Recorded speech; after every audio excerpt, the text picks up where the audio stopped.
원장님의 피곤한 모습 이런 거 찍으면 되는 너무 거예요. 힘든데 나 지금 오늘 그 설명회에 하셔가지고 GI 고등 로드맵 특강 해가지고 특강 애들이 30명이 넘게 왔던 것 같은데 너무 힘들어가지고 지금 너무 힘들어. 고등학교에 입학하기 전에 앞서 이런 시간을 가지면 좋지 않을까라는 개인적인 생각. 그리고 우리가 고등학교 가기 위해서는 우리의 목표는 뭡니까? 대학이긴 하잖아요. 그쵸? 사실 교육을 굉장히 거창하게도 지금 얘기하고 있는데 우리 인생을 봤을 때 고등학교 시절이 수능이 대학교 입학이 하나의 트리거라고 생각해요. 그래서 사실 준비한 거고요. 제 마음속으로는 원래 이렇게 촛불을 좀 켜놓고 내가 지금 어떻게 살아왔나를 좀 돌아봤으면 좋겠다는 마음이 있었어요. 근데 여기 불이 날 것 같아서 그러진 못하고 그냥 좀 제가 오늘 수학적 지식을 알려줄 생각도 없고요. 교육 뭐 거창한 거 알려줄 생각 없어요. 그냥 다만 이 바쁘게 살아가는 세상 속에서 우리 학생들이 나를 돌아봤냐 이거예요. 오늘 하루를 돌아보고 지난주를 돌아보고 중학교 3년을 돌아봤는지 여부에 대한 생각이 좀 들었어요. 그 돌아보는 시간을 좀 가졌으면 좋겠다. 그래서 사실 진짜 분위기 안 맞고 좀 이렇게 좀 잔잔한 노래도 준비한 거고요. 근데 제가 이게 나눠드렸죠, 그쵸? 하나하나마다 제가 설명을 좀 드리려고 해요. 근데 그게 뭐냐면 사실 나눠준 게 내가 분석을 해봤어요. 대학교 합격자들의 공통적인 특성이 뭐냐 이거. 그 특성을 가지면 우리가 원하는 대학에 갈 수 있지 않겠냐라는 마음이거든요. 이해돼? 하나씩 볼게요. 이게 나눠주는 거고요. 첫 번째가 대학교 합격한 학생들을 보니 자기 주도 학습 능력과 습관이 있더라라는 거예요. 자기 주도 학습 능력과 습관. 실제로 그럼 나는 스스로는 이 능력이 얼마나 있는지를 한번 돌아보자 이거. 거기다 한번 서술해보자 라는 취지거든요. 근데 그거를 제가 다시 수고하지 않을게요. 그냥 마음 편히 쓰고요. 가져가세요.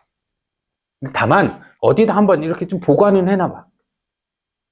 그래서 초반에 제가 보여줬던 합격자 발표의 그 순간, 그 지나서 실제로 그 합격자 발표가 나와서 합격을 하면 굉장히 기쁘거든요.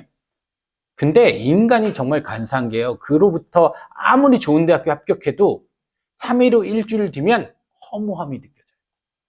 실제로 그래요.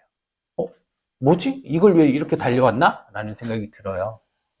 그럴 때 한번 다시 열어보세요.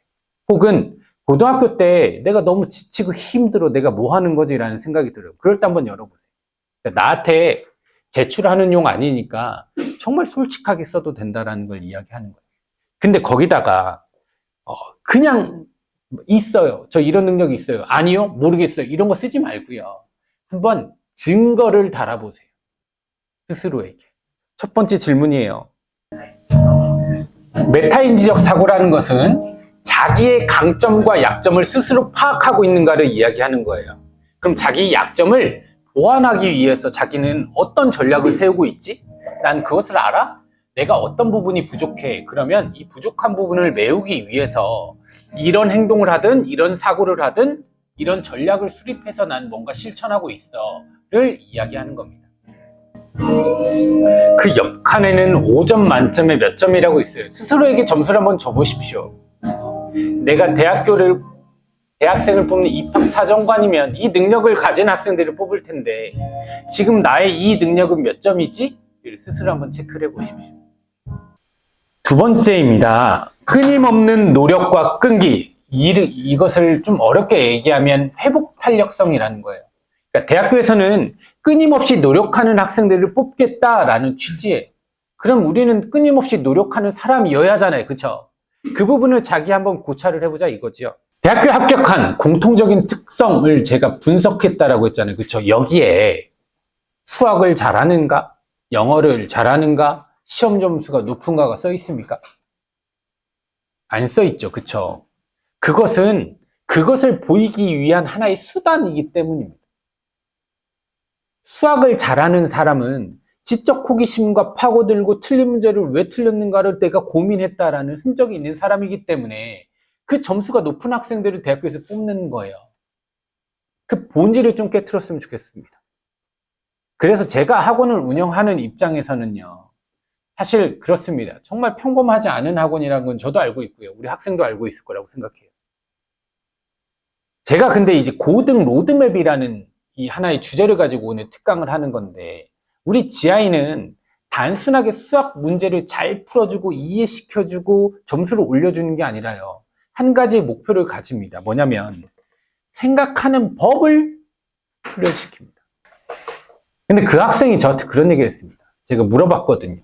너 수학 공부를 고등학교 때 안 했는데 왜 이렇게 성장을 했어? 언제 이렇게 인간이 됐니? 라고 제가 물어봤거든요. 근데 그 학생이 뭐라고 대답했냐면, 선생님, 공부가 생각하는 게 수학만 있는 건 아니잖아요. 맞는 얘기예요. 그 학생은요, 미술을 하면서도 생각을 정말 많이 했대요. 스스로. 생각 많이 하세요? 하세요? 안 해요? 아직 중학생이니까. 그렇죠? 앞으로 생각을 많이 한 학생들이 분명히 좋은 대학에 간다라는 건 저는 확신합니다. 그래서 GI가 바꾸고자 하는 것은 공부량의 개념이 아닙니다. 앞으로 고3에 대해서 제 설명을 좀 드릴 텐데, 공부를 점검하는 방식을 저는 가르쳐 주고 싶어요. 내 스스로가 내 공부가 지금 맞는 건가? 뭐가 부족한 거지? 이 공부를 대하는 방식을 바꿔주고 싶다라는 게 GI 학원의 정체성입니다. 근데 1단계부터 3단계까지가 일반적으로 학생들이 제가 할 수 있는 단계예요. 만들어줄 수 있는 단계예요. 때리고, 때리진 않죠. 혼내고, 애걸하고, 구걸하면서 만들 수 있는 단계예요. 4단계는 직접 해야 합니다. 제가 끌고 갈 수가 없습니다. 직접 계획을 수립하고 도움은 받아도요, 의존은 안 하는 거예요. 시험이 달라져도 대응이 가능합니다. 시험지 쉽게 내면요, 사실 학원 다니면 점수 다 높게 나와요. 왜냐면 저희가 나름대로 쪽집게 문제나 이런 걸 제공하니까, 그쵸? 근데 시험이 어렵게 나오면 대응을 못 해요. 그건 진짜 공부를 하는 겁니까? 그럼 수능은요? 시험이 똑같을까요? 달라질까요? 달라지죠. 우리가 가야 할 길은 수능이잖아요. 결국에는. 그쵸? 그러면 4단계까지 학습 방향성을 가져가야 된다 이거예요. 그러려면 생각하는 힘이 커져야 한다라는 걸 이야기하는 거고요. 그 학생한테 물어봤어요. 너는 어떻게 성장했니? 나오진 않지만 이 학생은 근데 뭐냐면 하나의 뚜렷한 목표가 있었습니다라고 이야기해요. 이 학생은 영어라는 뚜렷한 목표가 있었어요. 그러면 너는 그걸 어떻게 해서 견뎠어? 정말 힘들었습니다.